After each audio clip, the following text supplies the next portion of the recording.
Yeah, everyone, this is Thermite, and this is Instant Bullet Volume 2. On the cover, we have the sisters, whose names I don't remember. I hope we get them again soon so I can, jog my memory. There's the Beast over here in adorable chibi form. He even has, a little tag on him. Not much else to say about this. I do like the typesetting, though. Or not typesetting, the typography. Instant Bullet has a very great, aesthetic to it. And you can see, how it kind of carries into Kaguya-sama, but I think Instant Bullet's way of doing it is, it feels more serious, which makes sense considering what kind of series it is. Oh my god, that's so cool! Just the contrast in, the very, minimal number of lines on the cover. This is the dust jacket, so this is the actual cover. And then the back is just a mountain of text. Did Volume 1 do that too? No, okay. It had the same thing of white with black text, then black with white text, but... Okay. That's still really cool, though. That is some good typography. Okay. So we got this page twice. I guess these characters are going to be important. We'll see. And this is The Unkind Who Want to Be Kind. Last chapter did signify this was going to be the new arc. Alright. I can't tell you how happy I'd be if I could change just by wanting to change. Okay, is this man a new bullet, then? Oh, no, okay, so we're starting off right at the end of last chapter. So, I guess this is either a flash forward or I guess maybe a flashback, actually. It is an interesting thing to start off with. I didn't say anything when I was reading it, but it does really tie into this idea of the unkind who want to be kind. Whether or not he is a bullet or not. Yeah, she totally dropped that persona of hers. Though, I'm curious as to which one is the real her. If I had to guess, I'd say this is probably how she wants to be seen, and then this is more how she really is, because this is how she was when she was talking to the witch. Oh, speaking of the witch, okay, I guess she's here, in full witch getup too. Okay, that's my characterization of me, my very own persona. That is cool though. I thought she was just playing off of the last few pages, but no, she's digging into it. It is a thing she wants to discuss further. I wonder if that's tied into the bullets themselves. Specifically the fact that she is wearing this getup. Is it part of the reason why she is the organizer of this, or the administrator?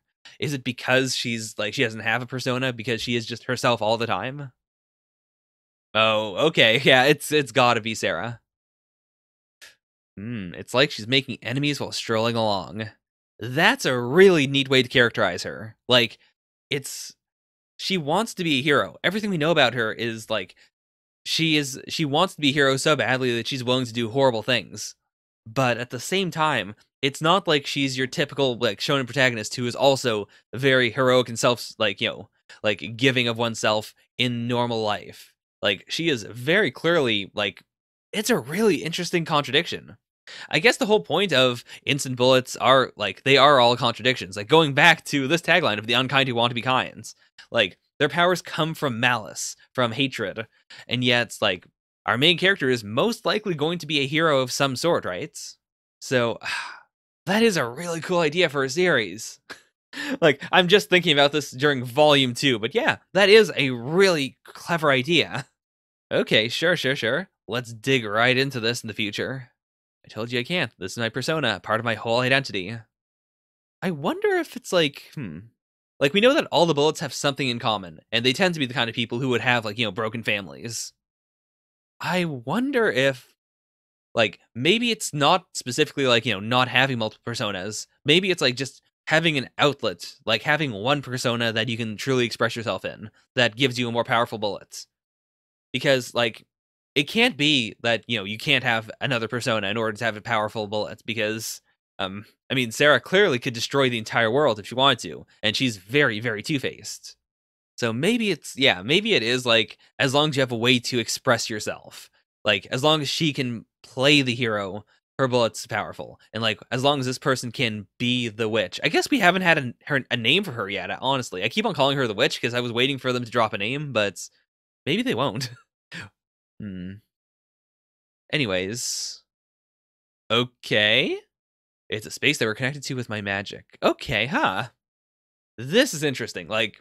this is not a destructive ability, but I was gonna say, like, I don't know how you could make this using malice, but I guess you could. Like, malice in the sense of, I hate the world, so I want to be separate from it. Like, I want to be away from the worlds. I really hope we get more bullets like that then. Like, I love the idea of a series where everything has like everything has connective tissue. Everything is thematically the same, or like they operate on the same principles, but then they're drastically different because of the different ways you can interpret that principle.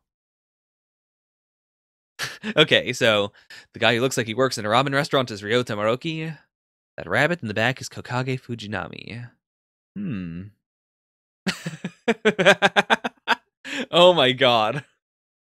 So yeah, they are calling out that all the girl IBs have real weird designs, but like as soon as I was gonna comment on it, I read this. God damn, that's harsh. Okay, go ahead and write down whatever number you want on those cards. Make sure I can't see them. Kuro wrote a 1. Ryota's a 69. As for Kokage, I thought I told you to write a number. You drew a heart. Okay, I feel like these also all like represent the characters in a weird way. Like, like Kuro is very straightforward, so number 1. Ryota, I assume, is a pervert, so 69. And then she's sort of out of the box, therefore the hearts. Okay, I can learn about anything that happens in the future. It's the power of precognition. That's pretty nuts. Like, yeah, she does know a lot. Oh, yeah, that is true, actually. Why didn't she just, like, stop it before it started? The future's already set. Okay, huh. That, Like, again, all their powers are tied into malice. I could definitely see how this would tie into malice. This idea of, like, being so, like, so filled with despair in the way the world works, like knowing that you can't change anything and thus being able to see the world that you can't change. I wonder, like she is clearly like creating some sort of organization though. So like, is she trying to fight against fate, or is she just doing it because she saw the future and she knows that this, like, she has to do it? I do really love this speech though. Like the like the fact that it is like not random. It's random in the sense that it's very hard for human beings to predict, but if you could copy literally every facet of a single dice throw, you can repeat it over and over and over again. Right. As Einstein once said, God does not play dice, it's just how our universe is structured. Okay, so she literally cannot, like, change anything. She, like, oh wow. Okay. Ah, I thought that if it were a time where I'd already died, I wouldn't have to care. Okay, fair enough. Okay, so she can show everyone this. So I assume we're going to see the apocalypse from chapter 1. Yep, there we are. Though even this isn't quite as horrifying as chapter 1. Like in chapter 1, the earth had like giant chunks taken out of it. Which is like, this looks more like your traditional post-apocalypse. Not to say that this is good or anything, but yeah, jeez. That is one hell of a reveal. What caused all this was Naibi's magic. In the near future, someone among the instant bullets will destroy the worlds. Okay, oh boy. Always the wild card. So the assholes in this world are all gonna drop dead? I couldn't ask for anything better. That's the best kind of news to kick off a new year with. Oh, jeez. Okay. My magic can kill all 7 billion people on this planet. No one's gonna be left standing. Oh boy. I do like the way we're setting this up. Like there are multiple instant bullets that could end the world. Though even then, like, if her ability says specific, like she said specifically, she could kill all 7 billion people, implying, I assume, that like it kills just humans. So like, whereas, like, how am I trying to say this? Okay, Sarah's ability can, like, you know, set off as many bombs as she wants. Hers is the most likely one to cause something like that. Like Kuro said he wanted to destroy the world, but his ability would most likely not, like, it wouldn't leave a world behind, or like it'd be a world with giant like chunks taken out of it. Maybe like the future, but like I wouldn't imagine like buildings being decimated like that, like the way we just saw them. If he was the one who ended the world. In the same way, like if her ability just destroys humans, I wouldn't expect it to lead to this. So like right now, Sarah is the most likely candidate for someone who could ruin the world like that. All right, let's get one thing straight. The one who'll do those things is me. I'm not handing over the job to anyone else. This is good, though. I appreciate this dynamic of multiple people who could destroy the world who are choosing not to. Okay. I'm going to slaughter everyone in the kindest way possible. All right, fair enough. We're done. I'm super curious about Ryota, too, now. Like, because his ability is, like, how do I put it? It's not an ability that seems like it could destroy the world, but it's one where he could easily survive the end of the world. Like, we know from the first volume, I guess. Maybe not the first chapter. But we know that, like, everything will be destroyed within a year. Like, not even 100 years. Which means that, most likely, the bullets will be around for the apocalypse, which makes sense since one of them's gonna do it. Ryota and whoever is friends with Ryota might be the only ones surviving after that. Yeah, that is true. You went around getting yourself involved in others' problems. You also put together a group of misfits. Like, it is really interesting. Like, it's an ability that should crush her hope, but it doesn't. Like, she's fighting as hard as she can to have there be a future, even though she knows she can't change the future. She wants to. And it's honestly way more inspiring because it comes from someone who knows she can't change the future. Right, we should end the world without hurting anyone. That's what you wanted to say back there. Okay, huh. Of course, you're a good for nothing too. Everyone's a good for nothing, but it's okay, because I already know. Kuro, you're gonna save a lot of people. Okay, man. Oh, she's such a good character. Like, in the face of self-determinism, like, in the face of a future that cannot be changed, she's using it as a point of hope. Like, she's saying, like, yeah, I know in the future you will help people. You can't run from that. Like, that's how I know you're a good person. You are a hero. That is super cool. In the not so distant future, when that happens, I'm going to fall in love with you. Okay. We're setting up a harem. No, but seriously. Oh, that's such a cool way to end the chapter, too. Like, it creates even deeper stakes here, even if he doesn't love her back. Just knowing that she's doing all this potentially because she's in love with him, because she wants there to be a future. Like, man. In this world, there are many, many things I cannot forgive. Within them, there's something I especially cannot forgive. I cannot forgive women who play with a man's heart. Yeah, understandably. Also, I just realized, actually, in Volume 1, didn't the witch say that she knew about the sisters? Like, specifically that he talked to them. So I guess part of her ability to see the future is also, like, she can see it from any angle. So, you know, she can look like just, a few minutes in the future, but then in any location. So, I guess she may have just figured it out by, like, spying on him a bunch and figuring out, like, noticing that he talks to them. Like, he does talk to the sisters, even though they're not real. So maybe from there, she's managed to, like, put together that, man, that implication means that she's been stalking him for a lot longer than I thought, though.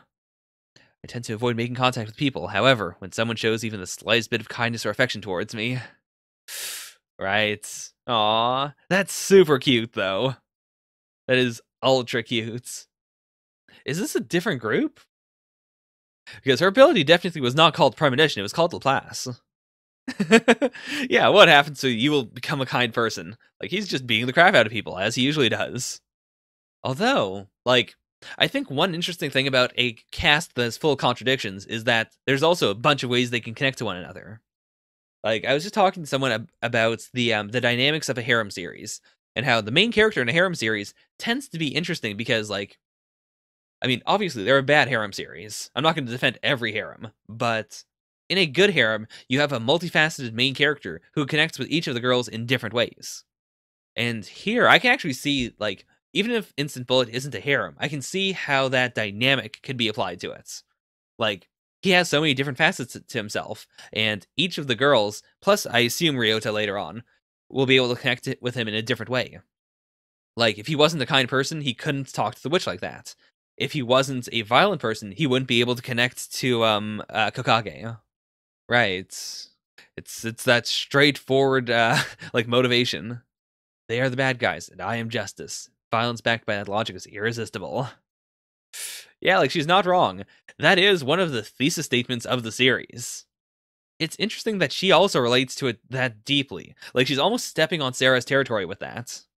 Underneath a composed mask, I can see a pitch black, murky, chaotic grudge, very honest feelings of resentment and envy. Maybe she'll be like, maybe he'll actually be able to, like, open up a bit about the sisters and about the fire. If, like, that said, like, she's not the kind of person right now who I would open up to. She seems a bit terrifying. Okay, what I'm trying to do is control the magic that'll involve the whole world. It takes time, you know. So, it's not that she can end the world right now, but she's building up to it. Okay. That does add a little more credence to the potential that she could be the one who ends the world. Oh, okay. So it's not specifically that. Okay, that's. So I know the sister whose name I don't remember is still in the hospital. So it isn't even specifically that he wanted to go out for a fight. It's that, like, he does attract violence. He does attract, like, negativity, and he has to walk through this tunnel in order to get to the hospital. Okay. The real Irda has awakened for 6 years now. Let's quickly write that down. Okay. Don't hope for it to awaken is what they say. I do like this, though. Like, he doesn't have parents, he doesn't have anyone else alive, but there is one living person who he has a pre-existing connection to. Okay. We gained parents in name only. We had become the Fukase family's adopted children. Okay, so his last name, like, isn't even from his original parents, like the parents I was thinking about before. Might be a bit awkward, though. Like, hey, guess what? I know we just hung out for a while, but we are now related on paper. Wait, what? Wait, what? If you don't, the world... Oh, never mind. No, because of that, though, like, I know this is his delusion of her, but the fact that we zoomed in on it is really interesting. Like, I'm not sure what that clearly means. I'm pretty sure, like, it's meant to be ambiguous. Oh, this is the guy from the cover, right? Or not from the cover, but, like, from the flash forward. Okay. Set a thief to catch a thief, ask a brat to know about a brat. Alright. Who's he looking for? Oh, okay, it's, that's Kokage. Definitely. I do love how he automatically goes, oh, funky outfit? Yep, there's a bunch of funky ones. Alright, so, I think we're delving way deeper into this than I expected. Like, this is the Kokage arc. Sure, and, like, he is a bad guy to some extent, so why not? Alright, it's not money that I want, and secondly, I don't have any friends. That's the instant bullet, like, catchphrase at this point. Oh, man, what is my... Is this one page? Like, let's quickly open this up in my image editor. They did! Why? Why did they stitch these together? That is bizarre. Like, I thought for a moment it was my my reader, like, messing up, but no, they just put their they just put that on the page. That's so bizarre. The media called it the Maria drug incidents. All right. What in the world did she do? It does seem like he has a, like, genuine motivation for doing this, though. Like, it's not as simple as, oh, she owes me money and I'm trying to track her down. Like, I assume she probably was the villain in this situation. Oh, I don't think we got a name for him during that, that fight. It is kind of cool, though, that, like, he wasn't just a one-off, though. We do get to see him. Okay, so they actually, like, know each other. Like, or, like, not... Maybe not even know each other, but at the very least, like, the situation with his sister is known around the school. Okay, that's a really cool way of ending that. It's like, just, yeah, never mind, lost motivation. Okay, and he knows Sanada now. I do love this chain, though, of, like, untrustworthy people. It feels very instant bullets. Like, now who do we trust? Also, that's rough as hell. Like, he'll put you up for sale or force you to take drugs if he judges you to be an easy target. That is, oof. Oh. He passed away because of the drugs Sanada had distributed. Okay, so he's he's not just a drug dealer. He deals drugs to kids. Well then. Again, we have the Maria drug incidents. So it could honestly be the other way around. Like, it could be that he's been dealing drugs, she showed up and, like, killed members of his gang in order to, like, get vengeance for her family or something. Right. Okay, so it's not even like I'm worried about you. It's specifically, I don't want you to become someone else who deals drugs in this town. Okay, touching the doodle and turning the corner is the method for opening the door to the edge of the world. That's a really cool technique. Like, especially in shonen series, I do really enjoy things that you can do in real life. I feel like part of the shonen spirit is being able to, to pretend to do a Kamehameha, or pretending to be like, the kids in the Promised Neverlands. This is such a simple kid-like way of like going to another world. Hmm. I'm very curious about him. Like, because he's so not dangerous, because he feels so like just a general good guy. Because of the way the series is set up, I have to imagine he's probably the most malicious of them all then. To cancel such a series, the editor must be an idiot. Oh boy, that feels like foreshadowing. I'm also happy that I can have a conversation like this. What a coincidence. I also don't have any friends. Yeah, like that is true. I also really appreciate the idea that they're not friends at all, and they don't really want to become friends, but like they can still enjoy each other's company. Yeah, I can see that. Like, he does feel very comfortable as a person. Okay, this bookshelf is my pride because the only books stacked on it are the ones I truly felt from the bottom of my heart are good books can be lined up on it. Okay. I think that's a really cool idea. Like, I have a bookshelf, but it's full of garbage that I don't really want, to be honest. But like I don't want to get rid of them because it'll feel too empty if I don't have them. Also, like I have, like the entire Harry Potter collection, for instance, which I'm never going to read again, most likely, but I like having them there. But I would like to have something like that in the future. A bookshelf that is just everything that I've thought of as like a 10 out of 10, just like the best thing in the world. Okay, she's been reading all the books from the top left corner. So like she's just blazing through it. I wonder if she has a crush on him or something, or if it's just like, oh, well, you have good taste in books. That's also an interesting way of putting it. Like, yeah, there's a friend that's caught up in trouble, so I want you to harbor her for me. So, like, the order is most likely the witch got her powers first, if she's like the organizer, or she's like. To be fair, I still don't know if that's actually like a thing that the world gave her. Like, if the whatever magic created Instant Bullets, like, did it appoint her as the organizer, or did she just take it upon herself to be the organizer? But I imagine she probably got her powers first, and then from there she met Kakage, and then from there they both met Ryota, and yeah. I guess it's also possible that she could have like met someone else that we haven't seen yet, though. Okay, yeah, this is a hideout, just like Tom Sawyer's treehouse. Hmm. Yeah, I definitely see that. Like, it's like he doesn't care about the outside world. He just likes his little hideouts. As long as he has just this, he's satisfied. Like, that's a very different sort of malice. Like, I guess you could still call it malice, though. It's just more like not a malice that makes you want to kill the world. It's more of a malice that makes you want to leave it. Ah, but a hideout can't be established with just one person. Okay, so we're diving right into it. Please, please, please. I want to know about this drug incident. The Maria drug incident. Oh, I love this, like, this page leading up to the top left corner. That's so cool. Okay, this drug has 2 odd points. Okay. So, there's no high associated with it. It's just poison then. But people are being addicted to it. Secondly, there's no money involved. Okay, so that automatically makes me think of like some sort of cure then. Like, it's a drug in the sense that like if you have a certain like affliction, it cures it.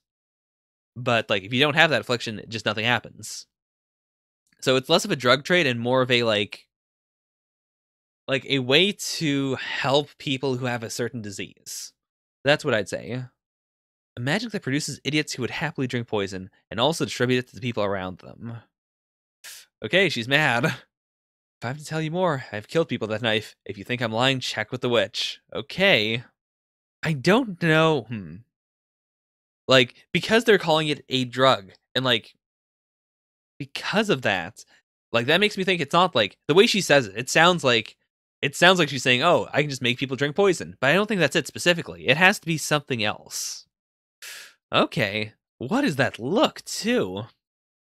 Like, she seems genuinely really broken up over this. Ooh, that's worrying. Like, this is the first time we've seen the Beast in this volume, and he doesn't look like a beast right now. He looks like Kuro. Right, you're an unkind person. That's why I'm fine alone. Someone who hurts others shouldn't make friends. She's an enemy. That's fine, right? Okay, well then. Give it to me. Okay, oh boy. So that's why he was searching for her. Not to kill her or anything, but for the drug. Still seeing dreams of that thing. Give up and open your eyes. Oh my god. Is this drug, like... I was thinking about, unkind people who want to be kind as, like, just a thing relating to the bullets. Is that supposed to also, like, relate to the drug itself? Like, is it a drug that only works on unkind people? Like, or maybe not unkind people specifically, but, like, you're still seeing dreams with that thing. Is it something where, like, if you've fallen completely into despair, you can take that pill, and it just, like, it's poisonous, but it also, like, gives you inner peace or something? Because I could see that being, like, it's addictive in its own way, but it's just straight up poison. And if you take it and you already have, like, if you're already content with the world, it wouldn't affect you at all. Okay. Sorry to tell you this, old man, sounded up, but there's no more Maria drug left. I burnt it all. Okay. Okay. The end of the world. I will show it to you. Jeez. I'm not a fan of this group, though. Like, the cleaning looks good. I do appreciate that they don't, like, redraw the sound effects. I wish they typeset them, though. Or, like, they do typeset them here, but even then, like, it's the Japanese term. Like, it's just go. Like, there's no actual explanation for what that means. Like, they're an alright group. It's just, this especially. I hate this. I get the idea of, you don't want people to be able to cut them out and put them on other sites, but still, ugh. No, don't change the page length. That's the worst. Okay, quick flashback. It's not my taste anyway. However, ooh, Chapter 8, Queen of the Thorny Tower. Well then, I mean, first of all, like, so far the series has been something that happens mostly in the shadows. People don't really know what's going on. This is, like, you can't hide this. This is big. This is enormous. I do think it ties into the drug thing, though. Like, if her ability is to create plants, then most likely she was able to create the plant that this drug comes from, then. It's most likely electromagnetic waves. Nah, not really. Not really. Her magic is called Creation of Elixir. A magic gives birth to plants that do not exist in this world. Okay. Sure. I rip the thing from its roots with my beast, that'll be the end of it. Like, it does make sense. Okay, what you need is interaction. Something that the world has stolen from you. Simply ordinary interaction with people. Fair enough. Like, I do appreciate this, because he has an ability that is incredibly powerful. Like, it could solve most direct fights very simply. So, like, it makes more sense for the focus of the series to be about, like, dealing with other people, like, making human connections, as opposed to just killing people. Alright, what are you gonna tell us? I do really appreciate the amount of, like, information being put into this. Okay, so I named it the Skull Azalea. It does sound very edgy. As expected, I ordered it without the patty. He does get her. He gets her really well. And I also do think that she's probably reading his books because she likes him to some extent. So she's gonna spread that pollen all around the world. But like, we still don't fully understand the drug. Like, I think I've got a pretty good guess as to how it works. But we need to understand why she did that in the first place. Like, was she just trying to kill off Yakuza? Or did she, like, was it not meant to be poisonous? See, I guess I could see that, actually. Like, maybe it wasn't meant to be poisonous because it came from a power based on malice. It was intrinsically poisonous. And so she tried to do something really good, didn't work out. She lost all hope, but this happens. Yeah, I do like that, too. Like, he clearly is not okay with the idea of killing her, but at the same time, like, he gets it. Like, this is the company he's kept at this point. Okay, not even that. Like, he's not accepting it. He will not let her die. Okay. Fair enough. Right, if you want to go, do it with force. Oh! He hit the ground, he immediately appeared there again, so even if his ability can't be used for combat, at the very least, like, he can keep on being in his way, all the way up until the top. Oh, an instantaneous movement magic. Okay. So I wonder if he has like, do the instant bullets have multiple types of magic, or like I was assuming up until this point that they all had one exact like form of magic, but do they not? Like, is his room separate from this, or is he using his room in some way to make this happen? Okay, it's an endurance battle. I'm weak, you know. Oh wow, okay. In a Yakuza storage. Well then.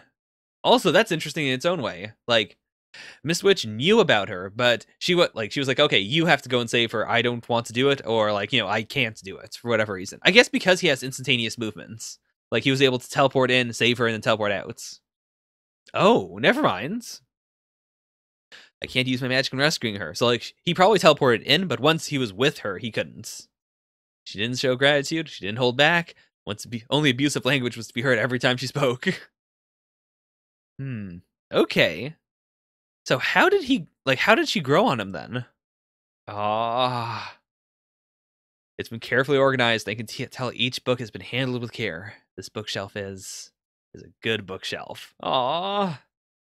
So just because of that, like even if she doesn't care that much about his taste in books, just because she complimented it and she tried to read as much as she could. Damn. I can understand that though. Like I really love this aesthetic of characters who don't have friends. It sounds so derogatory, and I really do appreciate that. Like the series itself is very derogatory towards its characters in a way that is how do I put it? I think this is also something that like Aka Akasaka probably can't do now.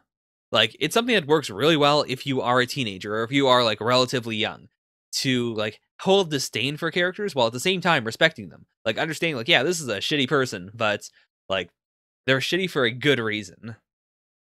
I think that aesthetic is like it's really is the core of the series. It's a contradiction of you're supposed to like this character, but at the same time, like they're not great. You know, IB really is a series full of contradictions. Yeah, what the heck? I'm envious, damn it. Like being able to put yourself on the line for someone like that is like it is enviable to have that level of meaning in your life. And even then, yeah, I might have to kill her depending on the situation. Like, that implies that he's not going to show up and immediately kill her. I guess people like Fukase-kun fall for the Maria drug. Okay. About the drug she created, Maria drug, the effect is one can be kind to others. That's all. Okay. It's poison for the unkind people who wish to be kind. So first of all, she did in fact like even though she's an unkind person, she did end up eating that burger. She did actually want to eat it. Whether she thought it was good or whether she just wanted to do it for the sake of doing it, she is eating it. But, I can like it does tie into my previous theory though. Like it's a drug where if you are like just a bad person, if you are Yakuza, then you can take it and you can for a brief time be kind in exchange for it, being poisonous, for it killing you. If I really hope she doesn't die then, because that would be a really powerful thing to use in this series. Like, theoretically, any of the bullets should be able to fall for it. Right, people can never change. People can only harm others. People are covered in thorns, like me. They can only continue to live carrying a filthy heart. I suppose that's the other, the other connection to her. The idea that she is an unkind person who wants to be kind. She made this drug. It most likely, like, she didn't want it to be poisonous, but it did end up killing a bunch of people, and now, like, it most likely also doesn't work on her, so she can't even take it herself. She just has to, like, live with the fact that if she tries to do something nice, it hurts everyone else around her. Oh, jeez. Oh, jeez. I thought for a moment I skipped a page, but no, that's a brutal, like, wow. Beef rice bowl she brought for me that day, my favorite beef rice bowl. After finding out how she earned the money to buy it, I was unable to consume meat anymore. So that's why she's a vegetarian.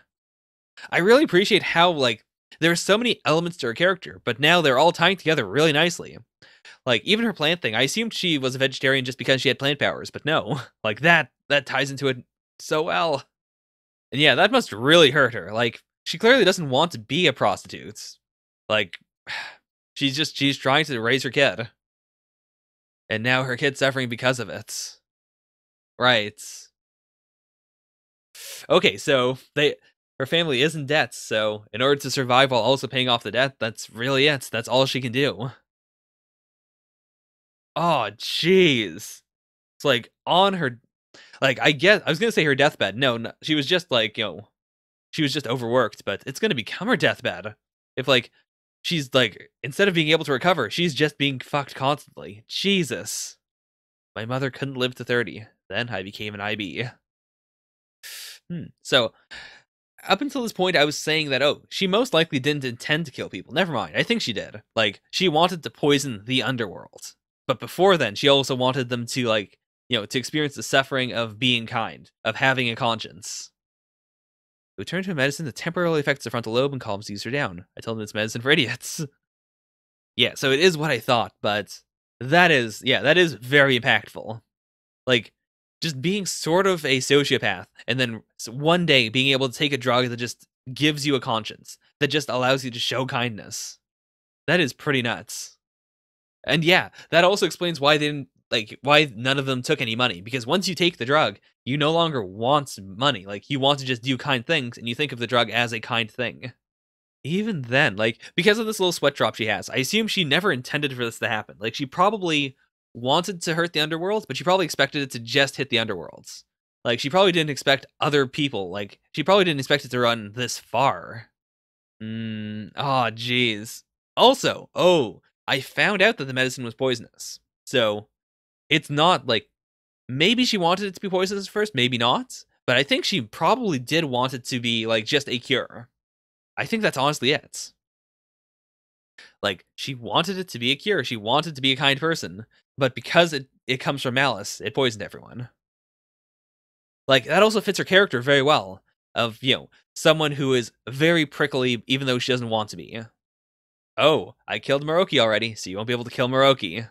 If she actually really likes him, she's gonna freak out over this. Even though he could have ran, when I told him I was gonna kill him, he kept on coming at me. Oh boy. Yep, she's triggered. That hit a real sore spot for her. Right, what are you doing? What did Moroki do to you? Wasn't he the nicest guy you'll ever meet? Ah, her true self is finally coming out. God, I love that. I absolutely love that. Because, yeah, like, this is a persona she's putting on. In the end, she isn't that bad of a person. I think that's also something that it's that is itself a concept that I don't think you can really write about once you're like a full adult. Like this specifically. Like, why are you going so flustered about Moroki dying? Aren't you aiming to kill 70 million people? Like, the idea of like wanting to like kill off the entire human race or wanting to kill a ton of people, but also being deeply affected by the death of one person. It's a contradiction that only really exists when you're a kid, when you're impulsive, when you're like, yeah, I wish the world would just end so that, I don't have to take this test or so that I don't have to listen to my mom yelling at me. It is very juvenile, but it's also like, it makes sense to me on a visceral level. It's something that I feel like it'd be very hard to write about if you can't put yourself in that mindset. And it's hard to get into that mindset once you've grown up. Right, I don't think you're simply trying to end the world. What are you doing? Like, is she trying to just spread her drug without it being poisonous? Okay, this is my half-baked vague answer. You know what happens when production of the follicle hormone and luteinizing hormone are restricted? That's FH and LSH. So yeah, it's the thing that lets people ovulate, right? Yeah, infertility. I guess it's ovulation, but it also causes sperm production, right? Taking away the libido and reproductive ability from humanity, a deadly poison specialized for that purpose. So, okay.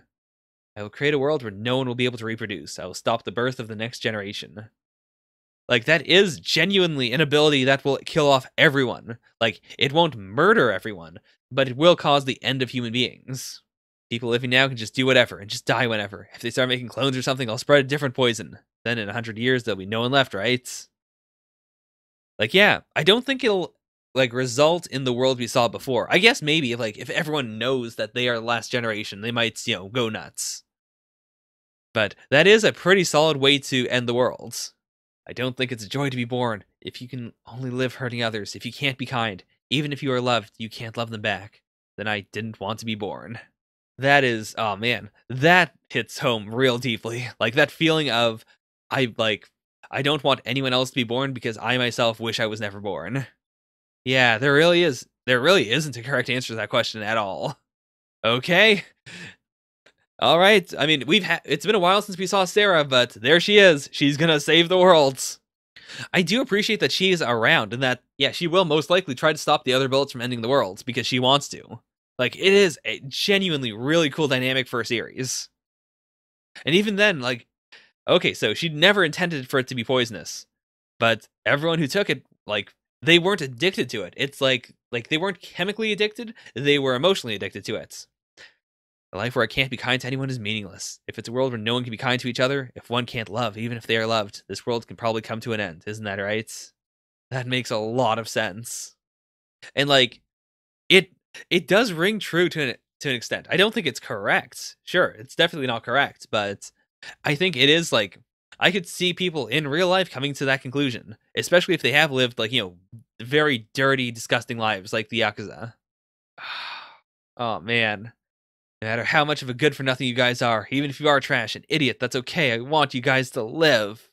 Jeez. So that's how we got to that incident where there was blood on her knife. Because they all collectively decided, yeah, we'd rather die than not be able to, than not being able to empathize with others. So they all committed suicide in front of her. Jeez. Yep, he's still alive. I mean, I don't want anyone to get the impression that I thought he was dead, but I love that reveal for her specifically. Like, yeah, she thought this person was dead, but no, he ended up saving her life. Like, I definitely think she's gonna like continue on as a main character now. I think the people who knew the real you probably all thought the same thing. That's why you'll be fine. Oh, and even her mom's there. She was about to say I'm glad, but then something happened. She screams. It looks like she's still being held there, though. What just happened?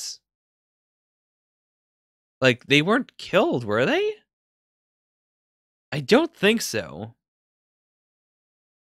Like, was it just this vine falling down? Because there aren't any speed lines on it. It doesn't look like they died.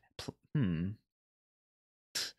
this, the world has got one step closer to peace. Don't you think so, Iroha Senpai? Oh boy. Well, that is one hell of a cliffhanger. This is the end, right? Yeah.